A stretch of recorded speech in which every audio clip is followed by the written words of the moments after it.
नमस्कार, FM news देख रहे हैं आप। आपके साथ मैं हूं आस्था श्रीवास्तव। बढ़ते हैं खबरों की ओर। मशहूर लेखक सलमान रुश्दी पर अमेरिका के न्यूयॉर्क में अचानक एक शख्स ने जानलेवा हमला कर दिया। चाकू से हुए इस हमले में रुश्दी पूरी तरह से घायल हो गए हैं, जिसके बाद उन्हें एयर एम्बुलेंस के जरिए अस्पताल तक पहुंचाया गया। इस हमले के बाद लेखक को चाहने वाले लाखों लोग उनके जल्द ठीक होने की कामना कर रहे हैं। इसी बीच न्यूयॉर्क से सलमान रुश्दी की हालत को लेकर अपडेट सामने आया है, जिसमें बताया गया है कि रुश्दी की कई घंटे तक सर्जरी चलती रही, जिसके बाद वो फिलहाल वेंटिलेटर पर है। लेखक सलमान रुश्दी के बुक एजेंट के हवाले से उनका हेल्थ अपडेट मिला है, जिसमें बताया गया है कि सलमान रुश्दी घंटों की सर्जरी के बाद वेंटिलेटर पर हैं। उनकी एक आंख खराब होने की संभावना है, हालांकि वो खतरे से बाहर बताए जा रहे हैं। डॉक्टर उनकी जल्द से जल्द रिकवरी की पूरी कोशिश कर रहे हैं।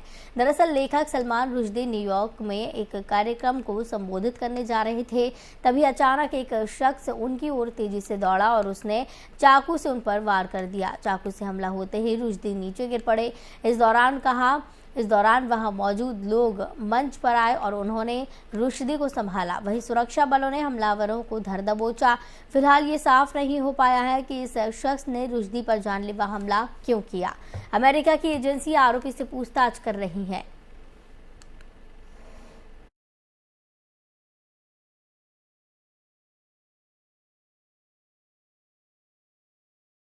बिहार के नवनियुक्त उप मुख्यमंत्री तेजस्वी यादव ने दिल्ली में कांग्रेस अध्यक्ष सोनिया गांधी से मुलाकात की।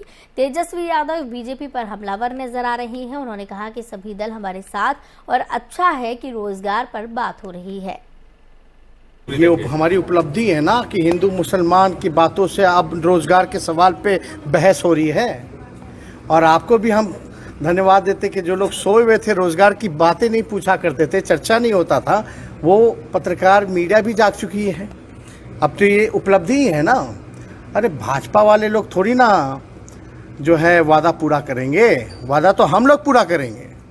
और ये जो एड़ी अलगा अलगा करके जो पूछ रहे हैं कि 10 लाख कब देंगे, तो आज तो मुख्यमंत्री जी ने इसके बारे में आप लोगों के समक्ष बात तो रखी है अपनी, लेकिन इनसे भी ज़रा पूछो कि 2 करोड़ का क्या हुआ। और ये लोग 2 साल लगभग सत्ता में रहे, इन लोगों ने, भाजपा के लोगों ने 19 लाख में से 19 रोजगार भी दिया क्या, नौकरियां दी क्या? महागठबंधन की सरकार, ये सरकार जनता की सरकार है। और नीतीश कुमार जी का जो निर्णय वक्त देखते हुए सही समय पर भाजपा को आप कह सकते हैं तमाचा मारने का काम किया है। और अब बिहार असेंबली में भाजपा को छोड़कर के सारे दल हम लोग एक हो चुके हैं। अब यही दृश्य जो है पूरे देश में दिखने वाला है।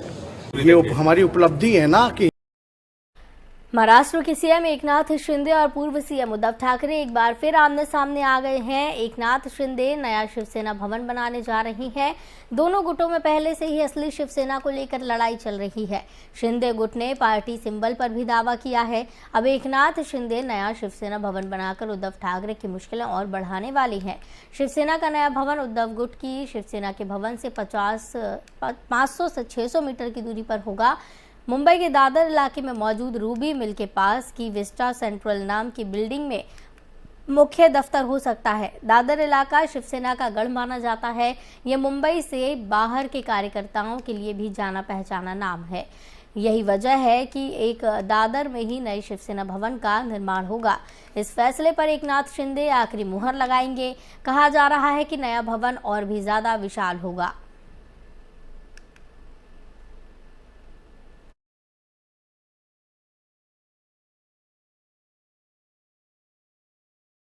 भारत आजादी की 75वीं वर्षगांठ का जश्न मना रहा है। 15 अगस्त यानी स्वतंत्रता दिवस को लेकर तैयारियां जोर शोर से जारी है और ये अब अंतिम रूप में है। इस बीच आज से हर घर तिरंगा अभियान की शुरुआत हो चुकी है। सशस्त्र सुरक्षा बल ने अनोखे तरीके से अभियान का आगाज किया है। एसएसबी के जवानों ने बोट पर तिरंगा लहराकर हर घर तिरंगा की अपील की। आजादी का अमृत महोत्सव के तहत स्वतंत्रता दिवस को खास बनाने के लिए सरकार हर घर तिरंगा कैंपेन चला रही है। आज से लोग अपने अपने घरों और प्रतिष्ठानों पर तिरंगा झंडा फहराएंगे। सरकार ने हर घर तिरंगा अभियान के तहत सभी लोगों से अपने अपने घरों या प्रतिष्ठानों पर 13 से 15 अगस्त तक तिरंगा फहराने की अपील की है। हर घर तिरंगा अभियान में डाक विभाग भी राष्ट्रीय ध्वज की बिक्री पर अहम रोल निभा रहा है।